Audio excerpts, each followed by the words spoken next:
Mesdames, Messieurs, bonsoir. Chodesh Tov Mevorach. On commence ce mois de Hadar et on se retrouve avec le Rav Shmuel Uziel grâce à Midreshet Yehuda Manito.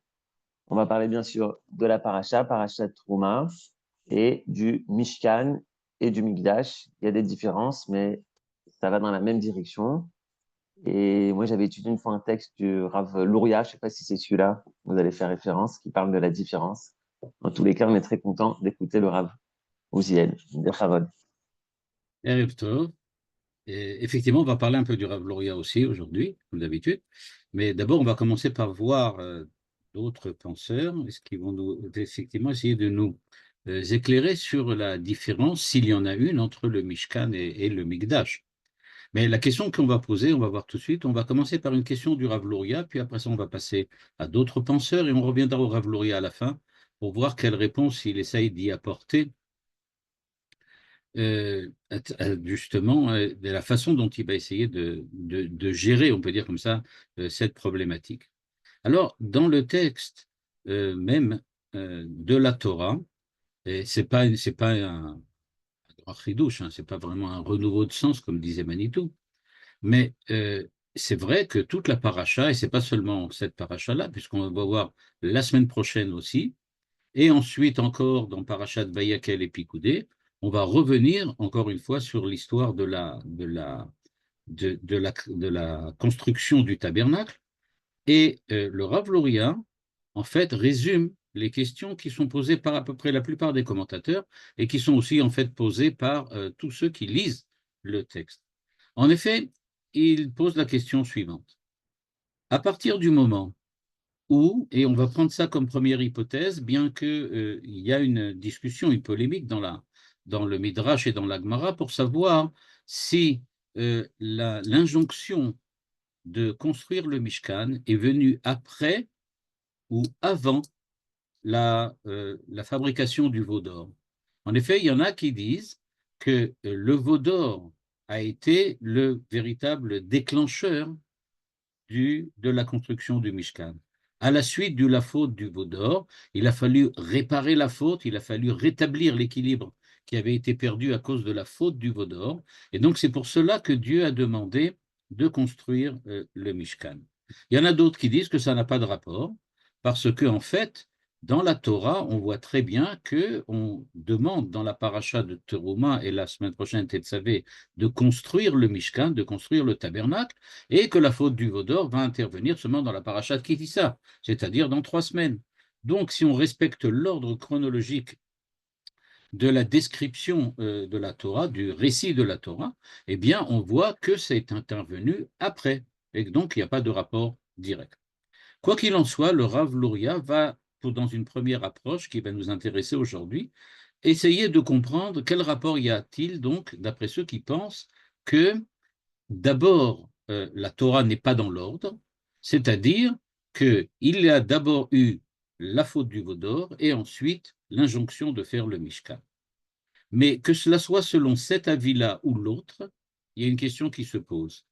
En quoi la construction du tabernacle est-elle à ce point essentielle qu'on lui consacre 4 parachiotes, alors qu'en fait il s'agit de toute évidence de l'établissement d'une construction qui était tout à fait temporaire.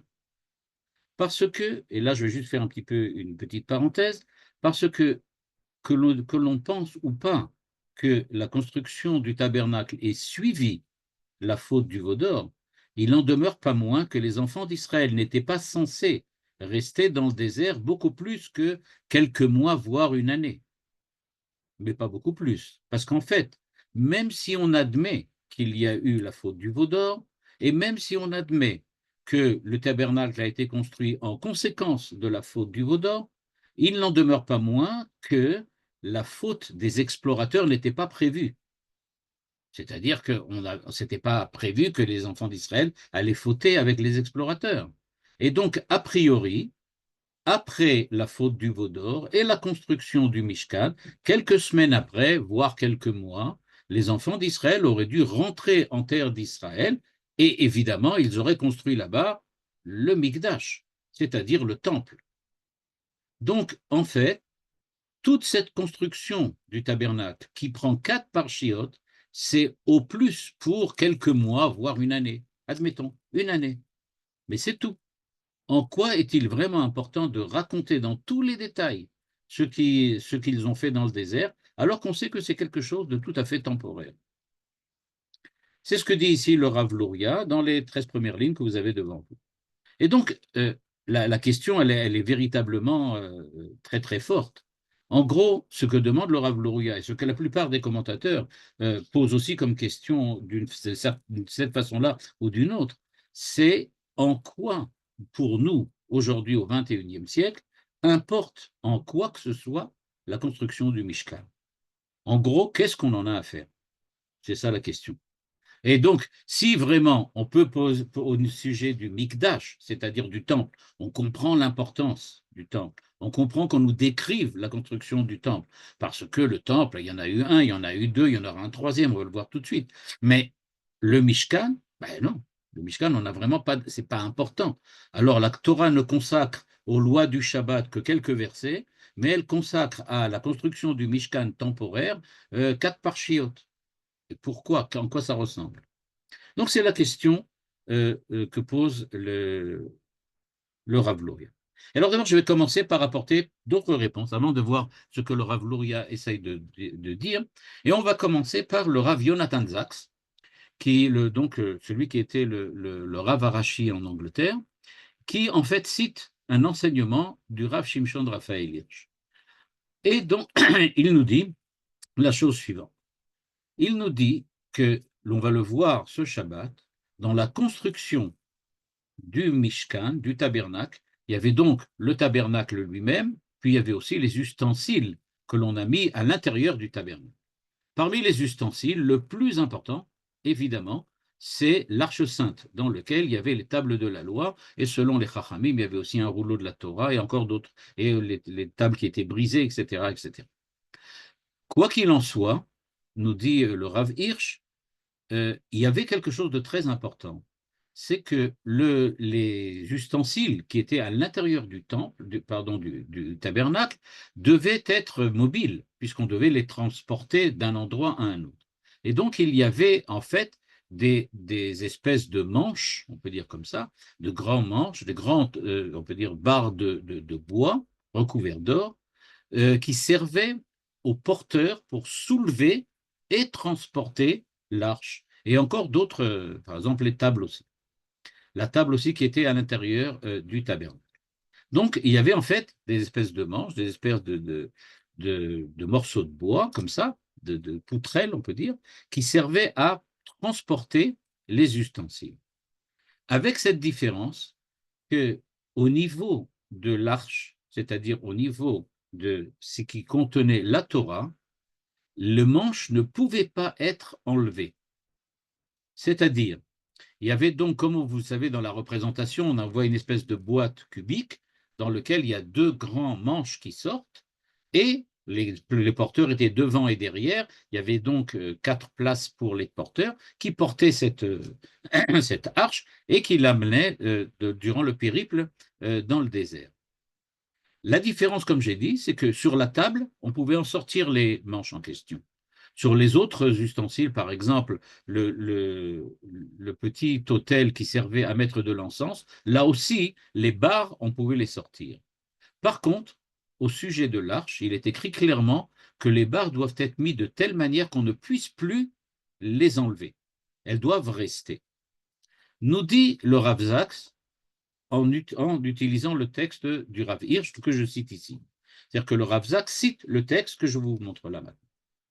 Il dit en fait, je lis à la ligne 15, que les barres qui sont les barres qui servent à transporter l'arche de l'alliance, dans lequel il y a dedans la Torah et dans lequel il y a aussi les tables de la loi, bien nous dit-il, c'est quelque chose qui doit montrer que, en fait, la mobilité de la Torah, c'est-à-dire de l'arche qui contient la Torah, doit être préservée quoi qu'il arrive. C'est-à-dire, si la Torah nous dit qu'il ne faut pas sortir les barres de l'arche de l'Alliance, ça veut dire qu'elle doit pouvoir être tout le temps utilisée de façon mobile. À savoir que quand les enfants d'Israël sont rentrés en terre d'Israël et qu'ils ont pris l'arche dans laquelle il y avait la Torah et il y avait les tables de la loi, et qu'ils ont posé cette arche à l'intérieur du temple, elle avait encore les barres qu'elle avait dans le désert. Et donc nous dit le Rav Hirsch, à Torah azot veshlichuta, je lis la ligne 17, Ena mukbalim la adama, she'alea amdu pa'am hamishkan ve'hamikdash. C'est-à-dire, nous dit le Rav Zaks à la suite du Rav Hirsch, il y a en fait dans la Torah quelque chose qui fait qu'elle doit être aussi valable et légitime même en période de galoute. Et donc, qu'est-ce que représente le Mishkan pour le Rav Hirsch? Le Mishkan représente la possibilité de continuer à être rattaché à la Torah, rattaché aux mitzvot, rattaché aux commandements qui sont en fait donnés dans la Torah et les tables de la loi et qui sont dans l'arche de l'Alliance, même lorsqu'on est malheureusement exilé hors de notre terre. Et donc, même si les enfants d'Israël construisent le temple, et que dans le temple, on doit mettre l'arche de l'Alliance, cette arche, elle était en fait mobile. Elle devait rester avec cette capacité d'être mobile, parce que, chas v'chalila, comme ça nous est malheureusement arrivé, eh bien, on a été exilés. Ce qui a continué à nous protéger et à survivre avec nous, c'est précisément le fait qu'on était liés avec l'arche de l'Alliance, avec la Torah, avec les mitzvot, et c'est ça qui nous a permis de continuer à être en contact avec Dieu, même lorsqu'on était malheureusement exilés hors de notre terre, hors de Yerushalayim et du Beth Amikdash. Et donc, nous dit-il, c'est cela ce que les enfants d'Israël ont construit dans le désert. Et donc, pourquoi nous raconte-t-on toutes on peut dire les péripéties de la construction du Mishkan? C'est parce que, en fait, ce que les enfants d'Israël ont construit dans le désert, c'est la possibilité de survivre si jamais, à cause des fautes, à cause de l'histoire, à cause de ce que les enfants d'Israël ont accompli, il va falloir sortir plus tard de la terre d'Israël. Les enfants d'Israël sont en chemin vers la terre de Canaan. Ils sont en chemin vers la terre d'Israël, vers Yerushalayim. Mais il faut savoir que si jamais, chas v'chalila, plus tard il y a un malheur, et on va devoir partir de là-bas, alors comment on va survivre? Eh bien, c'est cela ce que les enfants d'Israël ont préparé dans le désert. Ce n'était pas prévu pour 40 ans, c'était prévu pour quelques semaines, pour quelques mois, c'est-à-dire le temps d'arriver jusqu'en terre d'Israël, mais on a préparé cette possibilité, on s'est déjà mis, on peut dire comme ça, dans le cadre de l'éventualité de ne pas avoir notre terre pendant un certain temps. Et donc, nous dit-il, en fait, la vie d'Israël, la vie de la Torah, avait besoin d'être renforcée, et c'est pour cela que durant la période dans laquelle les enfants d'Israël étaient dans le désert, c'est-à-dire en dehors de la terre, eh bien, ce qui s'est passé, c'est que les Béné Israël ont reçu l'ordre de construire, on peut dire comme ça, une échelle de secours, qu'il y ait quelque chose, une possibilité de s'en sortir si, chas v'chalila, le système ne fonctionne pas. Et on voit qu'en fait, ça a fonctionné tout à fait normalement, jusqu'au moment où, chas v'shalom, c'est ce qui est arrivé, les enfants d'Israël ont fauté et le temple a été détruit.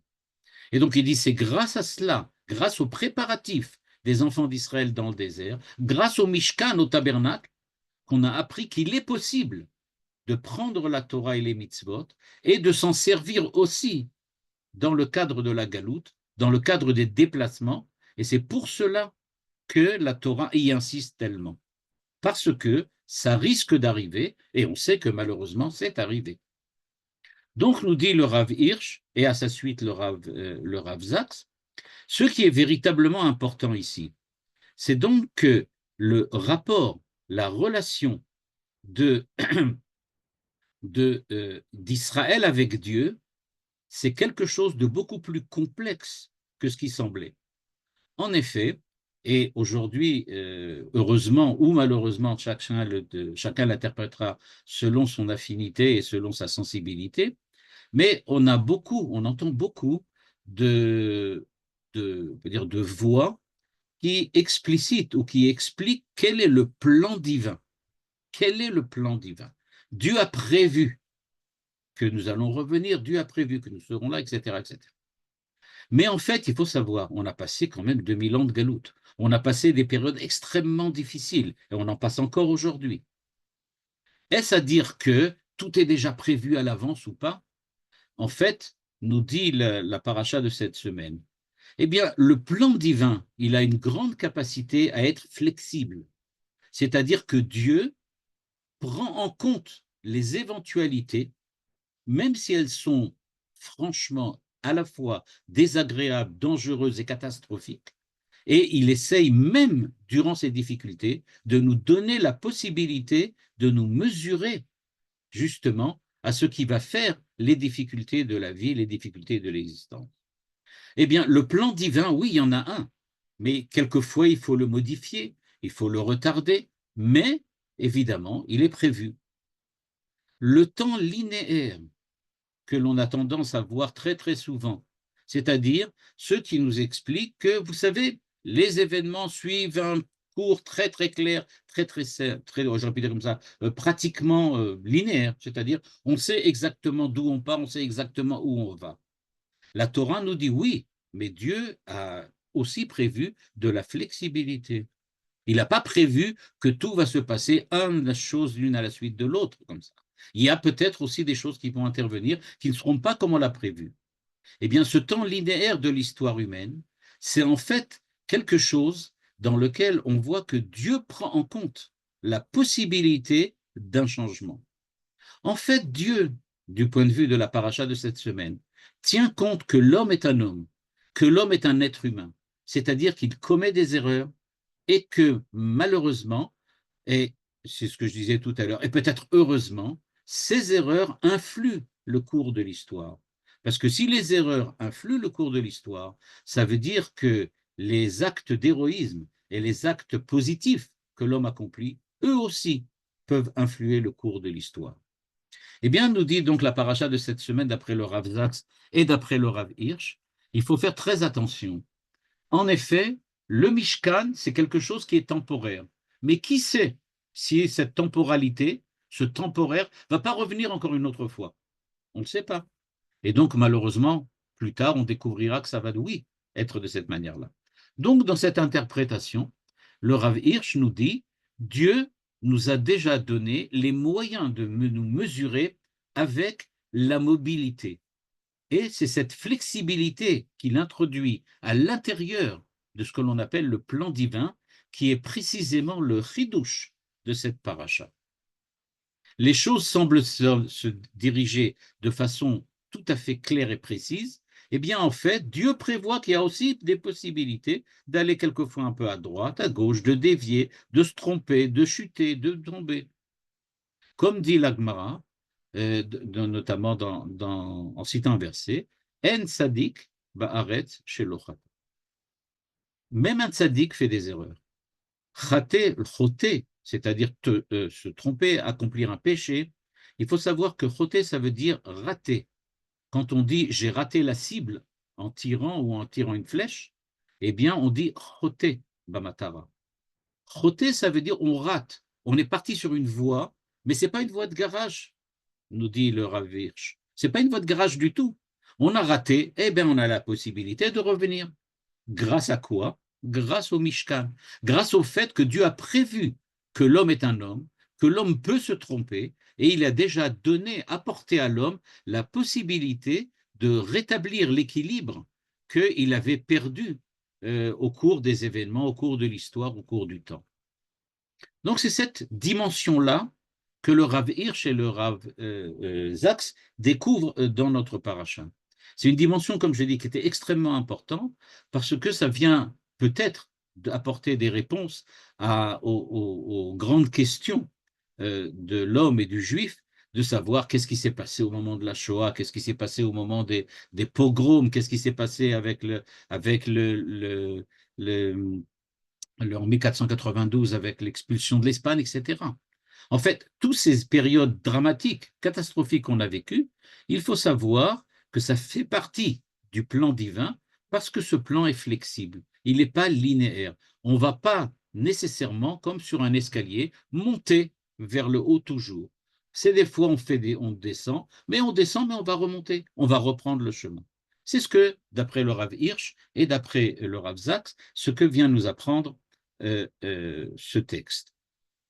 Le Rabbi de Lubavitch, lui, lit ça d'une manière différente. Si vous l'avez ici maintenant, le Rabbi de Lubavitch dans Parashat Pikoudé lit cette paracha de Teruma, donc du Mishkan, d'une manière différente. En effet, pour lui, c'est précisément linéaire. Il n'est pas d'accord du tout, ni avec le Rav Hirsch, ni avec le Rav Zaks. Pour lui, au contraire, si on fait bien attention, dit le Rabbi de Lubavitch, on verra sans aucun doute qu'il y a au contraire une certaine linéarité. En effet, que s'est-il passé? Il nous dit en fait, il y a 3 grandes périodes qui sont toutes rattachées à, on peut dire, à l'émergence d'une certaine manière d'être qui est représentée par le Mishkan ou le Mikdash. En effet, nous dit-il, la première période s'appelle la période du Mishkan, la période du tabernacle. Elle est suivie par une autre période qui s'appelle Bet Hamikdash. Et dans cette période-là, on parle du Bet Hamikdash, le premier, puis le second. Et on va voir tout de suite les différences. Enfin, il y aura une troisième période qui sera la période du Bet Hamikdash futur, Bezrat Hashem demain matin ou même ce soir, et qui s'appelle Abayit Ashlishi, le troisième Bet Hamikdash. Alors maintenant, nous dit le Rabbi de Lubavitch, si vous regardez bien, c'est dans la paracha de la semaine prochaine, il est écrit la chose suivante. Rashi le cite, Ele pekudé a Mishkan, Mishkan a Edut. C'est ce qui sera écrit au début de la semaine prochaine.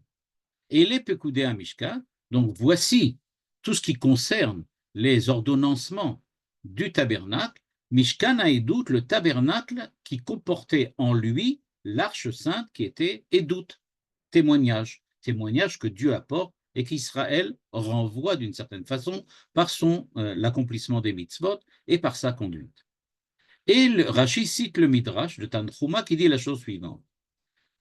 Ele pekudé a Mishkan, Mishkan a Edut. Vous l'avez remarqué, dans la phrase, il y a écrit 2 fois le mot Mishkan, l'un à la suite de l'autre, c'est-à-dire qu'il y en a un qui est en trop.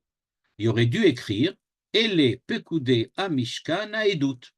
Voici ce qui concerne les lois, les ordonnancements qui concernent Mishkan a Edut, le sanctuaire, le tabernacle du témoignage. Or, la Torah revient et elle dit Mishkan, Mishkan, 2 fois. Ça veut dire Remez la Mikdash shenit mashken beshne churbanim. C'est-à-dire allusion au Mikdash, écoutez bien, quand on dit Mishkan, Mishkan, alors en fait ça veut dire 2 fois Mikdash. Étonnant. Rashi nous dit donc d'après le Midrash que la Torah dit 2 fois Mishkan pour insister sur 2 fois Mikdash, 2 fois tabernacle, pour insister sur 2 fois temple. Et il utilise l'expression très bizarre, chez Nitmashken Beshne Churbanim, qui a subi 2 destructions. Mishkan, Mishkan, pour nous dire que le temple va être détruit 2 fois. Alors là, évidemment, on est époustouflé. Qu'est-ce que c'est que cette histoire? Le Mishkan fait allusion au Mikdash. Mais non, c'est pas pareil. Le Mishkan, c'était dans le désert, le Mikdash, c'était en Eretz Israël. Le Mikdash, il est stable, le Mishkan, il bouge tout le temps. Le Mishkan, il était temporaire, le Mikdash, il est censé être éternel. Donc, de quoi on parle? Et le Rabbi de Lubavitch nous dit, vous n'avez pas bien lu Rashi. Si vous aviez lu Rashi, vous auriez remarqué qu'il utilise un terme qui est extrêmement bizarre, mais extrêmement clair. Bizarre parce que c'est la phrase dans laquelle il est qui le rend bizarre. Mais le terme lui-même est clair. En effet, il est écrit allusion au Mikdash, c'est la ligne 27 devant vous, chez Nitmashken. Nitmashken. Nitmashken, ça veut dire comme quelqu'un qui a une dette et qui va donner un gage. Et donc, c'est comme s'il était écrit allusion au temple qui a été donné en gage durant deux destructions. Le Mishkan a été donné en gage de destruction. Et donc, pour lui, dit le rabbi de Lubavitch, pour Rashi, le mot Mishkan ne vient pas du terme Shechina, qui veut dire la providence divine, la présence divine, mais du mot Mashkon, qui veut dire gage, l'engagement. Et donc, nous dit le rabbi de Lubavitch, de quoi s'agit-il quand on parle de mashkon, un gage que l'on donne parce que l'on est obligé de rendre l'argent? En fait, c'est ça dont on parle. Quelqu'un fait un emprunt et donc il donne en gage quelque chose. Aujourd'hui, il met son appartement, il donne son appartement, il ne le donne pas vraiment, mais il a son appartement et sera pris si jamais il ne rend pas le prêt qu'il doit rendre. Et donc, nous dit le rabbi de Lubavitch, en fait, ce que dit la Torah, c'est qu'on a besoin du Mishkan, nous avons besoin du Mishkan, qui est une première étape. Cette première étape va nous permettre de rétablir durant le troisième temple ce qui a été engagé durant la destruction des deux temples. C'est-à-dire, comment est-il possible d'être sûr qu'il y aura un troisième temple? C'est parce que le Mishkan, l'engagement, on peut dire, le gage que nous avons donné, c'est les deux temples qui ont été détruits, mais ils se sont comme un gage, c'est-à-dire le jour où nous allons rendre le prêt que nous avons pris, eh bien, à ce moment-là, on nous rendra le gage. Et donc, en fait, nos erreurs, nos fautes, c'est vrai, ont amené à la destruction des temples. Mais ce n'est pas définitif, c'est temporaire, comme le Mishkan était temporaire. Cette temporalité-là, ce temporaire qui existe dans le fait de perdre le Beth Amikdash, c'est justement du Mishkan que ça intervient. Et quand est-ce qu'on va le récupérer? Eh bien, on va le récupérer lors du troisième temple. Et donc, on est sûr qu'il y aura un troisième temple, parce que si nous faisons ce que nous avons à faire, nous les hommes, nous les juifs, eh bien, nous récupérerons ce que nous avons déposé en gage au moment de la destruction du premier et du second temple. Et donc ça, nous dit le rabbi de Lubavitch, d'après Rashi, ça vient du Mishkan. Le Mishkan était temporaire. Alors on aurait pu croire, si c'est temporaire, ça n'a pas de valeur. Au contraire, la Torah va passer 4 parachiotes pour nous dire, ce temporaire que vous appelez Mishkan, c'est ça qui va faire que le gage, lui aussi, va être que temporaire, et vous allez récupérer par la suite, définitivement, grâce au troisième temple, la véritable présence de Dieu telle qu'elle doit l'être. Et donc, nous dit le rabbi de Lubavitch, il y a donc une espèce d'alternative, on pourrait dire une dialectique, entre le temporaire et le définitif, entre le temporaire et l'éternel. Est-ce que les choses sont temporaires ou est-ce que les choses sont éternelles?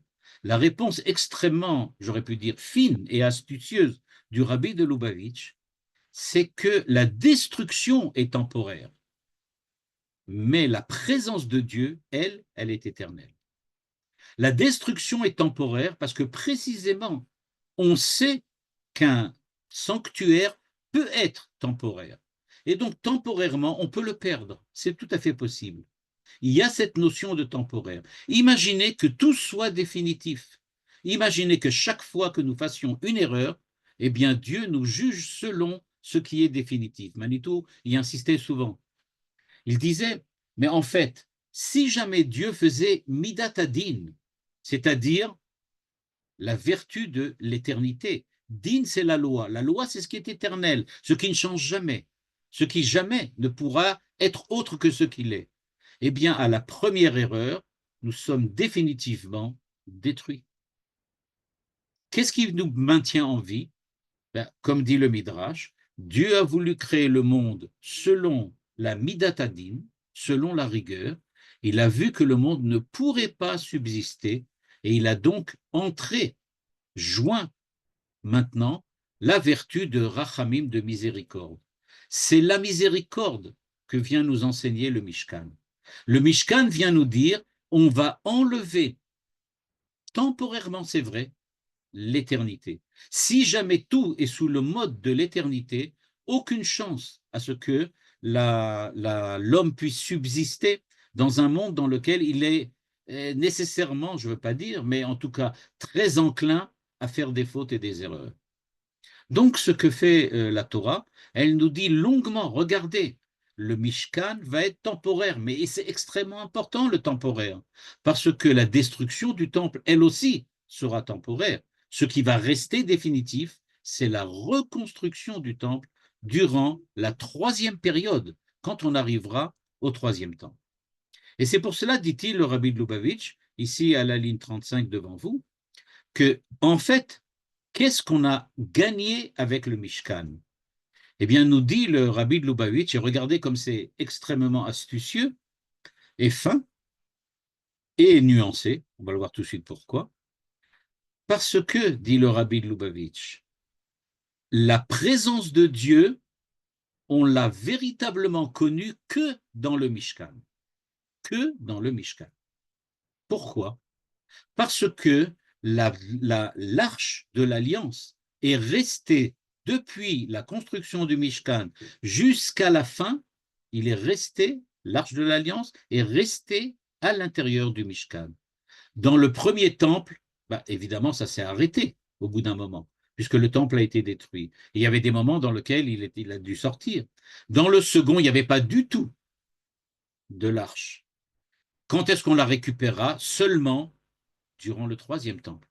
Donc, nous dit le Rabbi de Lubavitch, si on regarde du point de vue de la présence de Dieu, Dieu était beaucoup plus présent dans le Mishkan que ce qu'il a été dans le second temple, par exemple, parce que l'arche était déjà là.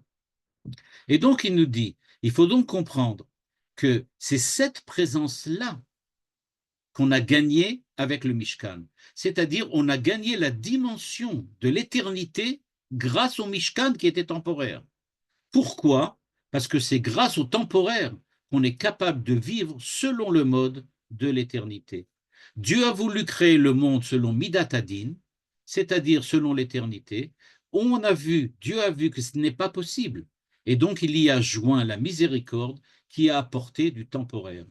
Ce temporaire-là, c'est ça qui permet, dit le Rabbi de Lubavitch, de vivre selon le mode de l'éternité. Tant que l'éternité reste éternelle, l'homme n'y a pas de place. On n'est pas fait pour vivre. On ne peut pas vivre dans un monde dans lequel on nous demande d'être parfait à 100%. Et que la première avéra qu'on va faire, on est directement anéanti. C'est pour cela, dit le Rabbi de Lubavitch, qu'on est passé par Parashat Trouma, Tetzavé, Vayakel, Pikoudé. On nous apprend quelle est l'importance du temporaire. Mais, dit-il, c'est linéaire. Je ne suis pas d'accord avec le Rabbi, avec le Rav Zaks ou avec le Rav Hirsch. C'est linéaire. On va en s'améliorant. Alors c'est vrai, il y a des dimensions dans le temple qui n'existaient plus et qui existaient dans le Mishkan. Mais quoi qu'il en soit, nous dit-il, ce que l'on voit, c'est que le Mishkan, c'est le temporaire, c'est le déplacement, c'est le changement, alors que le temple, c'est la solidité, c'est la stabilité. Donc, on va de plus en plus stable. Au début, on est, j'aurais pu dire comme ça, brinque-ballant avec l'arche. Ensuite, on est stable avec l'arche, puis on la perd. Enfin, dans le troisième temple, on sera stable, solide avec l'arche. Et à ce moment-là, on sera arrivé définitivement à l'éternité. Donc, nous dit le Rabbi de Lubavitch, et en cela, il vient compléter ce qu'on a vu chez le Rav Hirsch et le Rav Zaks, il y a nécessité d'avoir une dimension temporaire pour pouvoir vivre selon la manière d'être de l'éternité. L'éternité comporte du temporaire. C'était un enseignement qu'un kabbaliste du 15e siècle avait déjà enseigné quand il disait vous savez, Dieu est parfait, c'est un fait. Mais sachez que la perfection de Dieu, c'est aussi de prendre en compte l'imperfection. Tant que Dieu ne prend pas l'imperfection en compte, à ce moment-là, c'est pas parfait. Le monde ne peut pas fonctionner, l'homme ne peut pas arriver. Alors, Dieu doit prendre en compte l'imperfection. C'est ce qui se passe ici, le Rabbi de Lubavitch. Et en cela, il rejoint ce qu'on avait vu chez le Rav Hirsch et le Rav Zaks, qui eux aussi avaient insisté sur le fait que Dieu prend en compte le fait que l'homme peut arriver en galoute, peut se tromper, et qu'il va falloir trouver un moyen de le ramener dans le droit chemin pour récupérer la dimension qu'il aurait dû avoir depuis le départ. Donc, deux enseignements, celui du Rav Hirsch, du Rav Zaks, et celui du Rabbi de Lubavitch, avec des points communs, mais avec une différence notable. On arrive maintenant au Rav Luria, et on va voir que le Rav Luria va nous proposer maintenant de regarder tout cela avec un œil tout à fait nouveau. On peut dire que le Rabbi de Lubavitch a véritablement fait un énorme chidouche quand il nous a parlé du temps, comment le temporaire est nécessaire pour l'éternité. On a vu comment le Rav Zaks et le Rav Hirsch ont insisté sur les dimensions de être, j'aurais pu dire perfectible et pas parfait. Cela aussi. Le Rav Luria vient et nous dit, attention, vous n'avez pas vu du tout. Il y a un élément extrêmement important, fondamental, que vous avez laissé passer. En effet, dit le Rav Luria, si vous regardez bien la différence entre le Mikdash et le Mishkan, la notez bien, parce que ça vaut le déplacement, la différence entre le Mishkan et le Mikdash, c'est qu'ils sont tous les deux nécessaires en même temps, tout le temps et dans toutes les situations. C'est-à-dire, je ne suis pas d'accord avec le Rabbi de Lubavitch, dirait le Rav Luria. Il n'y a pas de progression entre le Mishkan, les deux temples et ensuite le troisième temple. Ils sont parallèles, c'est-à-dire qu'à toutes les époques, dit le Rav Luria, il y a toujours eu un tabernacle et un temple, en même temps et parallèlement. Et c'est ça qu'il va essayer de nous expliquer. Donc il dit, je ne suis pas d'accord avec le Rabbi de Lubavitch. Il dit, je ne suis pas non plus d'accord, évidemment, avec le Rav Zaks et avec le Rav le Rav Hirsch, qui nous disent, ah, le Mishkan, c'est pour quand on est en galoute, et le Mikdash, c'est quand on est sur la terre. Il dit non, même quand on était sur la terre d'Israël, il y avait un Mishkan. Et donc, il n'y a pas de raison de dire que c'était deux situations. Ça n'a pas de rapport. En effet, nous dit-il. Je lis à la ligne 45.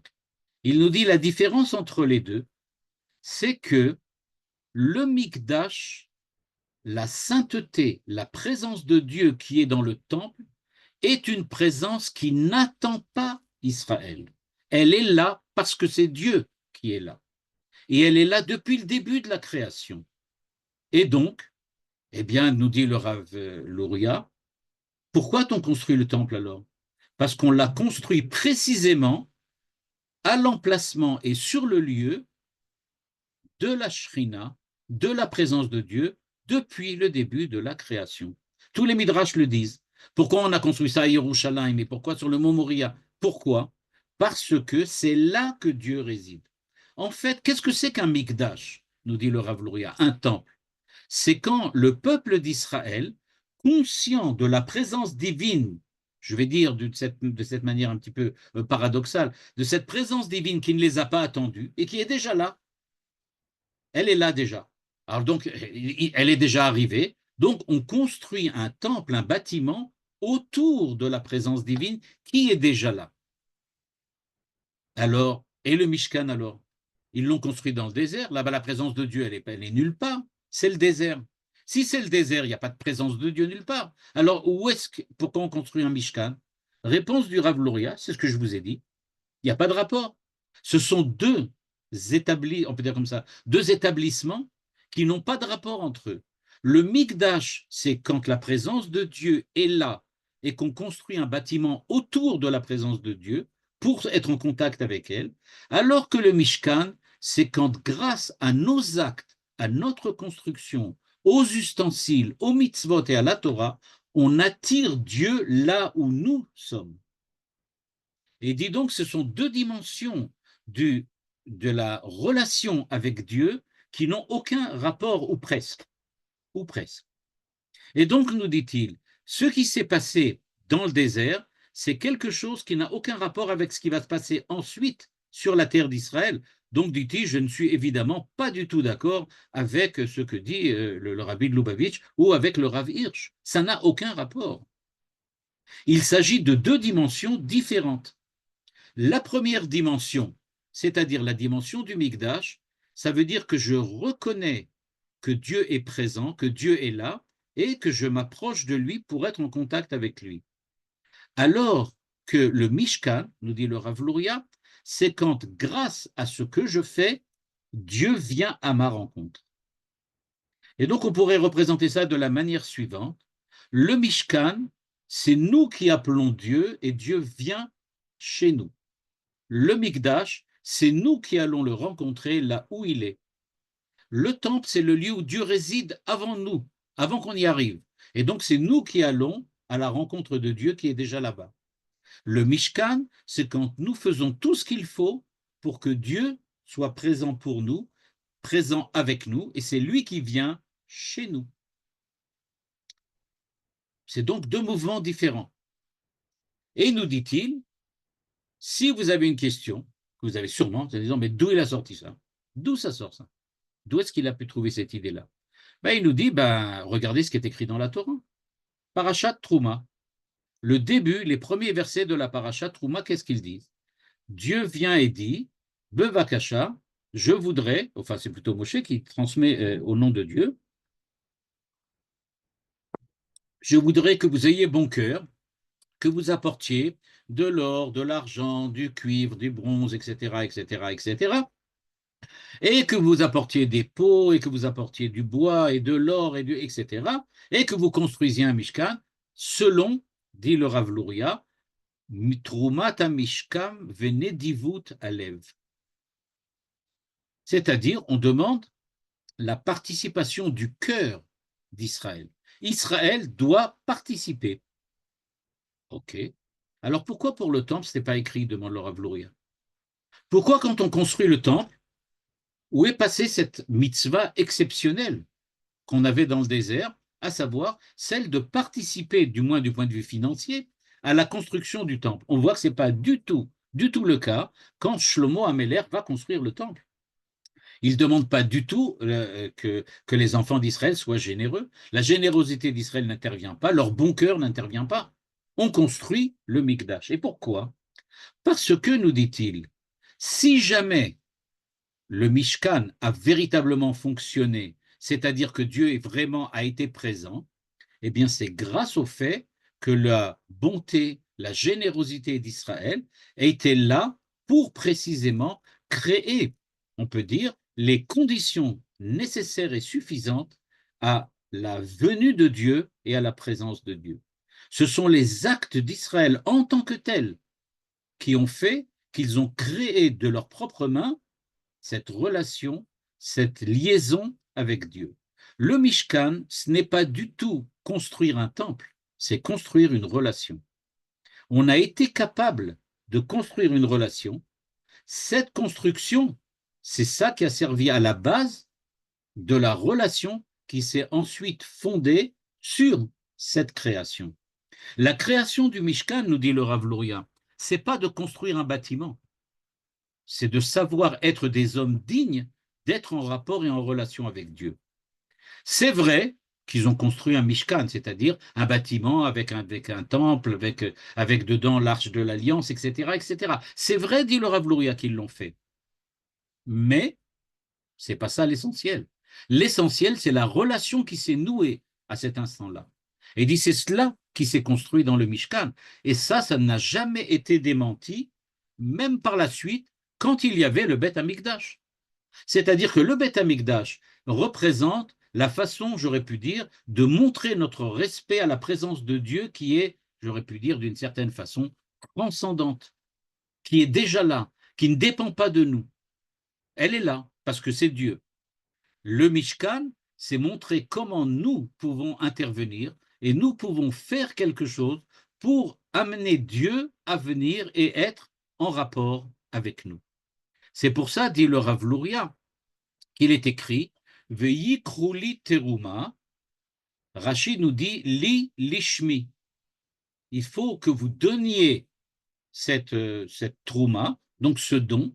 Il faut que vous donniez ce don, mais il faut que ça soit au nom de Dieu.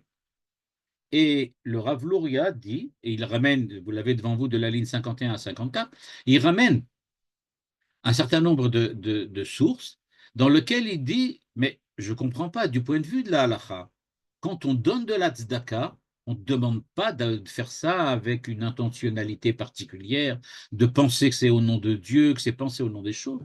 On te dit simplement, apporte et donne. L'important dans la tzedaka, c'est la somme que tu vas donner. Ce n'est pas la manière dont tu le donnes. À aucun moment, on voit qu'on est sanctionné ou bien qu'on voit une différence apparaître dans la tzedaka qu'on a donnée, que ce soit avec bon cœur ou pas avec bon cœur. Or là, nous dit le Rav Luria, c'est justement ça le problème. C'est qu'au niveau du Mishkan, on veut le bon cœur d'Israël, pas seulement l'argent. Ce que l'on veut, c'est la participation active, la transformation intime de l'homme. C'est ça ce qu'on demande. On ne veut pas seulement l'argent. Et donc, il nous dit, ça c'est au niveau du Mishkan. Mais ici, à la ligne 57 devant vous, Bamikdash, dit le Rav Luria, Ashrina kvoa meolam. Dans le Mikdash, Dieu est là de toutes les façons, puisque c'est là où il est tout le temps. Ve'en tzrichim ela livnot kelim. Lo matzinu chez Israël tzrichim la tête mimamonam, velo matzinu inyan nedivut alev venetina lishma. Donc il dit, on voit bien que quand on construit le Beth Amikdash, ce que l'on veut, c'est le résultat, qu'il y ait là-bas un bâtiment dans lequel il y aura là-bas un autel, un deuxième autel, un autel pour apporter des corbanotes, des offrandes, un autel pour l'encens, qui est là-bas une table, qui est là-bas l'arche de l'alliance, qui est là-bas la menorah. Il doit avoir cela. Mais ce sont des fonctionnalités de la présence de Dieu. Alors que dans le Mishkan, ce n'est pas les fonctionnalités de la présence de Dieu qu'on y trouve. C'est au contraire, on peut dire comme ça, l'expression de la volonté du cœur d'Israël qui s'exprime pour être justement digne de recevoir la présence divine. C'est pour cela, dit le Rav Luria, l'île 61, je la lis maintenant pour vous, où le Orzeniré, chez mitzvazo, chez la Kamat Mishkan, i mitzvah klalit she'ena shayechet dafka la Mishkan. Et donc là, il dit quelque chose d'énorme. Il nous dit, en fait, la mitzvah de construire le Mishkan, c'est pas de construire le bâtiment qu'il y avait dans le désert, c'est de savoir créer une relation avec Dieu. C'est ça ce qu'on nous demande. D'où l'injonction d'être généreux, d'où l'injonction de faire les choses en apportant les choses avec cœur. C'est cela ce que l'on recherchait. Et donc, nous dit-il, ce que l'on apprend du Mishkan, c'est donc énorme, c'est qu'il y a deux manières d'être en relation avec Dieu. Et c'est là-dessus qu'il insiste véritablement. Il y a deux manières, et ça n'a pas de rapport ni avec le Rabbi de Lubavitch, ni avec le Rav Hirsch. Il nous dit qu'il y a deux manières. La première manière, c'est au niveau de l'individu, et ça s'appelle Mishkan. C'est pour ça qu'il est écrit dans le verset « Ve'asuli mikdash ve'shachanti betocham » vous allez me construire un Mishkan, mais je vais résider pas dans le Mishkan, je vais résider en vous. Parce que la valeur véritable du Mishkan, c'est la relation que les enfants d'Israël ont créée avec Dieu, et c'est donc en eux que Dieu va résider. Et donc, nous dit le Rav Luria, ce qu'il faut comprendre, c'est que chacun d'entre nous peut aujourd'hui encore construire un Mishkan. Donc, quand je demandais tout à l'heure, quelle importance ça a pour nous, 21e siècle aujourd'hui, toutes ces lois concernant le Mishkan. Et il dit toutes ces lois, mais c'est ça, justement, la vie juive. La vie juive, c'est que vous, en tant qu'individu, en tant que particulier, en tant que juif, vous soyez le Mishkan, c'est-à-dire dans un état d'être, dans une manière d'être qui soit celle de la relation avec Dieu. Manitou appelait ça aussi l'identité. C'est ça ce qu'on vous recherche, c'est une identité. Vous devez véritablement construire votre identité. Et comme Manitou y insistait, l'identité, elle a différentes valeurs, différentes manières d'être, et des fois on passe de l'une à l'autre sans toujours qu'on en soit conscient. Et donc nous dit-il, Ve'asuli migdash ve'shachanti betocham. Dieu donc a construit le Mishkan, ou pardon, l'homme a construit le Mishkan parce que c'est sa manière d'être avec Dieu. Et donc ça ne variera jamais. Ça ne changera jamais, dit le Rav Luria. Et donc c'est extrêmement important de lui donner 4 parchiotes.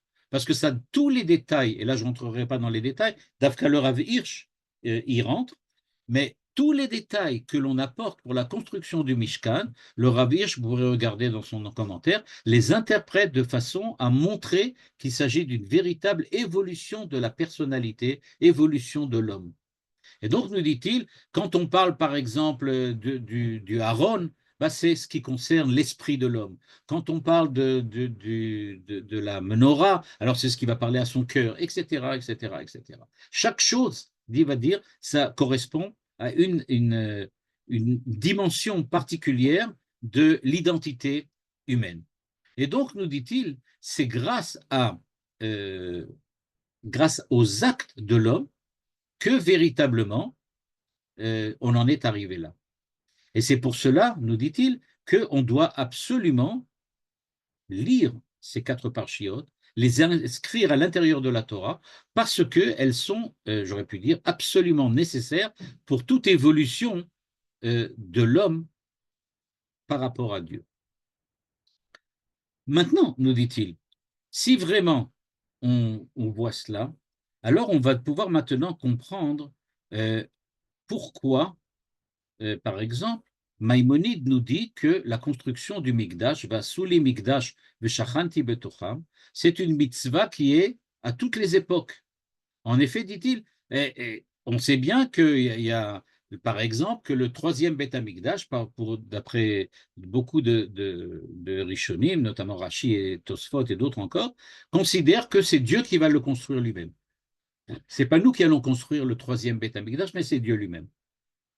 Donc, nous dit-il, pourquoi le Rambam a-t-il inscrit dans les lois, dans le Mishneh Torah, pourquoi a-t-il inscrit dans les lois d'Israël la mitzvah de construire? Non, on ne va pas le construire, c'est Dieu qui va le faire.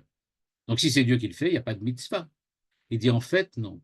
Il dit, c'est vrai que le Mikdash, c'est-à-dire la présence de Dieu, va se révéler par Dieu lui-même. C'est lui qui se révélera.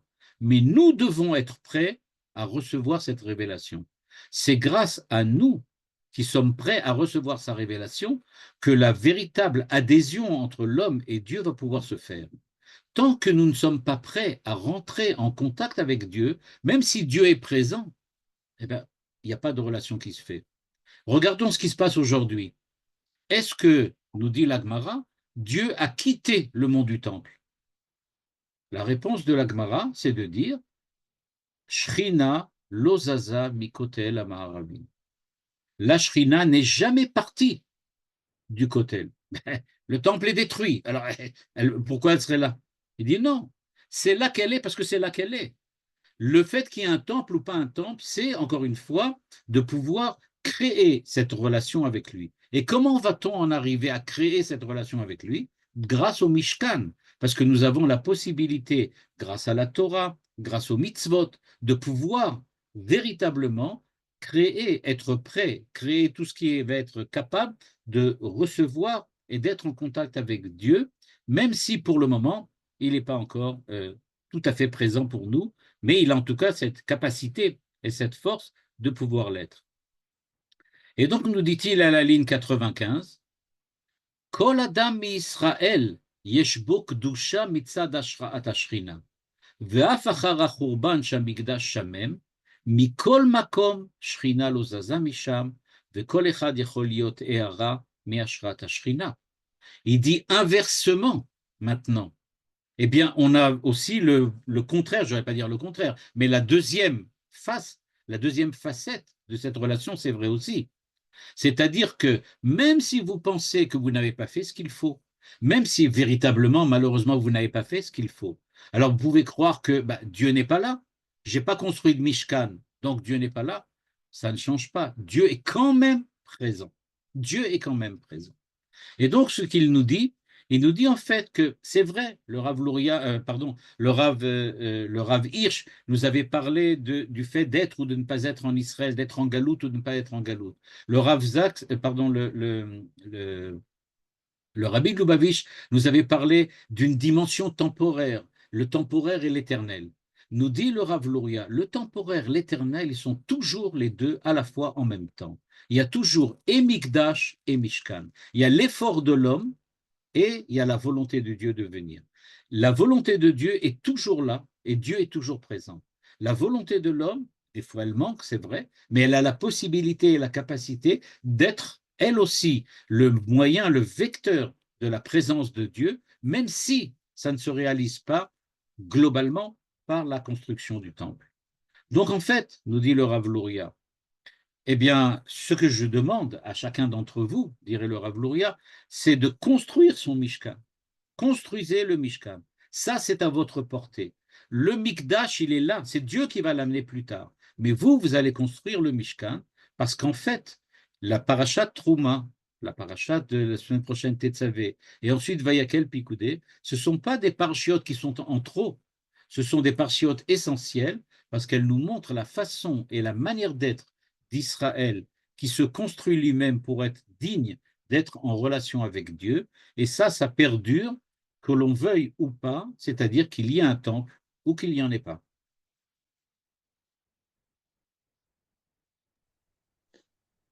Toda Rabba. Merci beaucoup, Ravousiel. Et en attendant, on a un mini Mishkan qui s'appelle Mishkan à Knesset, Voilà, en attendant d'avoir le Beth le Amikdash. Mikdash, exact. Et voilà, vous pouvez maintenant ouvrir les micros et intervenir, chers amis.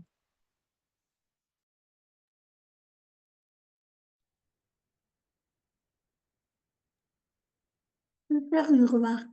Bakacha? Non, moi je me rappelle que Manitou disait toujours que c'est une des raisons pour lesquelles Moshe n'est pas rentré en Israël, parce que s'il était rentré, tout aurait été éternel, donc il n'y avait aucune possibilité de détruire le temple qui était éternel, donc il aurait fallu détruire le peuple. Et ça rejoint un peu cette Tout à idée. fait, absolument, absolument. C'est exactement cette idée-là. Ouais, C'est-à-dire, on ne peut pas se permettre d'être que ça soit tout le éternel, monde.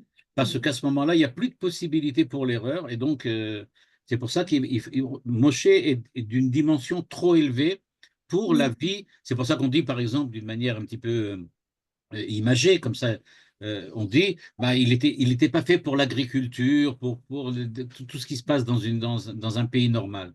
Et lui, il est fait pour être dans le désert, quand on est seulement en relation avec Dieu. Alors là, on a besoin de choses qui soient à dimension humaine. Euh, L'homme, c'est un peu comme le Mishkan, il est temporaire, il passe. Le peuple juif, lui, il est éternel. Est-ce qu'on ne peut pas faire une comparaison comme ça en disant que l'homme, de toute façon, il doit trouver sa place dans le peuple? Ben, c'est en général pour ça, et ça, je l'ai pas dit, peut-être parce que j'ai peut-être sauté la phrase en manquant, mais c'est écrit dans le Rav, je crois que c'est dans le Rav Hirsch, je crois, dans lequel il écrit que le temple, c'est au niveau du peuple et le Mishkan au niveau du particulier et de l'individu. C'est-à-dire, comme le dit le Rav Luria à la fin, il dit c'est à vous, à chaque juif de construire le Mishkan.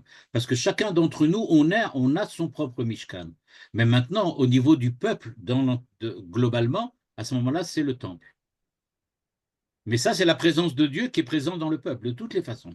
Dieu est présent pour le peuple, dans le peuple, tout le temps. Mais ça, c'est au niveau du temple. Maintenant, au niveau de notre préparation, c'est au niveau du Mishkan. Et c'est ça, c'est au niveau de l'individu. Exact. Tout à fait exact.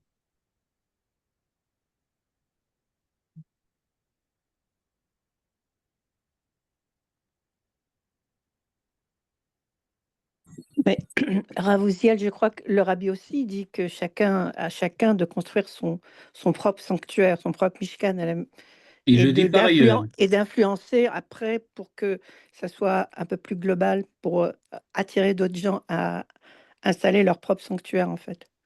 Il utilise cette image-là aussi, de chacun construit son propre Mishkan. Mais quand il donne l'explication qu'on avait tout à l'heure, c'est pas celle-là qu'il a choisie Exact. pour ce Ouais. truc. Il l'a pas Todarabah. choisi, mais il le dit. Il Ouais. le dit par ailleurs. תודה. Rodachov, pour vous, pas pour moi encore.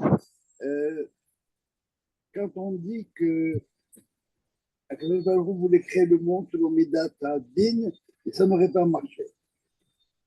J'ai un problème, enfin un problème, avec certaines lectures dans ce sens-là. Et qu'en fin de compte, si on pose la question pourquoi est-ce que Dieu a créé le monde, c'est les Tiv la Bériot, comme il dit très bien, on sait très bien ça. Les Tiv, donc c'est à cause de Midat Chesed. Oui. Mais pour que je sois une vraie Midat Chesed, il faut passer par Midat Din. Une phrase très simple, qui aime bien, châtie bien. Ça veut dire que je veux absolument, je veux que tu mérites ton monde, toi-même. Et par conséquent, que fais plus de blagues comme ça. Il faut que tu le mérites. Et donc, la notion, c'est très intéressant, la question que vous posez est très intéressante. Elle est surtout intéressante parce que précisément, aucun des trois que je n'ai ramenés n'y fait allusion. C'est-à-dire qu'on ne voit pas du tout apparaître la notion de mérite chez aucun des trois. Ils ne parlent pas du tout de mérite, qu'on doit mériter. Mais ils parlent tous que l'on doit être prêt, qu'on doit être dans la dimension, on doit être en phase. Ils n'utilisent pas la notion de mérite. Il me semble que cette notion de mérite, elle vient surtout, peut-être chez Manitou aussi, elle vient du Ramchal. C'est ça. C'est-à-dire le Nahama de Kisoufa, etc. C'est-à-dire qu'il y a une notion de mérite. Tu dois mériter, tu dois avoir le truc. Et Manitou, je pense, a dû reprendre ça du Ramchal. Alors qu'eux ne vont pas du tout dans cette direction-là. Et c'est intéressant parce que c'est un vrai chidouche. Je crois que Nahama de Kisoufa, si je ne m'abuse, c'est une expression qui n'existe la première fois que chez le Ramchal. Avant le Ramchal, personne ne l'a jamais utilisé. C'est donc une interprétation de la Kabbalah qui lui est personnelle, et en cela, c'est Ruach HaKodesh. Bon, alors si personne n'en parle, où est-ce qu'on pourrait le placer quand même, une fois qu'on a entendu les trois? On pourrait le dire si on pourrait le lier, par exemple, avec le Rabbi de Lubavitch sans problème, en disant que le mérite d'Israël, c'est précisément d'arriver au troisième temple qui va venir de Dieu. Quand on a suffisamment de mérite, alors Dieu intervient directement. On peut aussi le lier avec le Rav Luria, dans lequel on pourrait dire, oui, il y a le Mishkan. Le Mishkan, c'est construire son mérite pour avoir le droit ensuite au Mikdash. On pourrait le dire, mais ce qui est intéressant, c'est qu'aucun des trois n'en parle. Mais tout ça, c'est une question d'ishtaldout, enfin, de faire des efforts pour en faire en sorte qu'on puisse, qu'on puisse faire que Dieu réside parmi nous et parmi Israël. Oui, c'est exactement ça. C'est effectivement, c'est une notion de ishtadlout. La différence, c'est effectivement comment comprendre cette ishtadlout. Pour le Rav Luria, il la comprend comme parallèle en permanence avec la présence de Dieu, alors que pour le Rabbi de Lubavitch et le Rav Hirsch, il s'agit de quelque chose qui est ou l'un ou l'autre, ou Mishkan ou Mikdash, mais pas les deux à la fois. Lui, il dit les deux à la fois. C'est vrai. Toda Rabba. Aujourd'hui, les problèmes qui se posent pour monter au Harabaï, c'est les deux conceptions. Surtout la première, c'est-à-dire celle qui dit que Dieu est présent là-bas tout le temps. Oui. Et comme nous, on n'est pas prêts, on ne peut pas rentrer là-bas. Bien qu'aujourd'hui, il y a beaucoup de poskim et de chachamim qui veulent dire qu'aujourd'hui, on peut monter dans certaines conditions sur certains endroits sur le Harabaï. De toute façon, il y a de plus en plus de monde qui monte, ça c'est sûr. Très certainement. Le nombre. Très certainement. Rav, j'avais dans le Rav Luria, je ne sais pas si c'est dans ce texte ou dans un autre, j'avais le souvenir qu'il y avait cette notion de Hamakom Asher Yifra, l'endroit qui était choisi par Dieu, et que justement il mettait l'accent sur la géographie du lieu qui était très forte par rapport au Mikdash, et que le Mishkan c'était plutôt lié à la temporalité. Et voilà, je ne sais pas si c'est dans le même texte. Mais tout à fait. Pas, il dit, ce que dit le Rav Luria, c'est qu'il dit à un certain moment que Dieu a rassemblé toute la Kedusha qu'il y a dans le monde pour la mettre à Yerushalayim, dans le Beth Amikdash. C'est-à-dire, il dit bien, c'est la présence de Dieu avant même que toi tu fasses quoi que ce soit. C'est là-bas qu'il est. Donc le Beth Amikdash, c'est l'expression de cette présence permanente. D'où la notion d'éternité, de perdurer. Alors que le Mishkan, c'est au contraire l'effort humain de se construire pour être digne de la rencontre. Mais, mais ça va ensemble, c'est parallèle.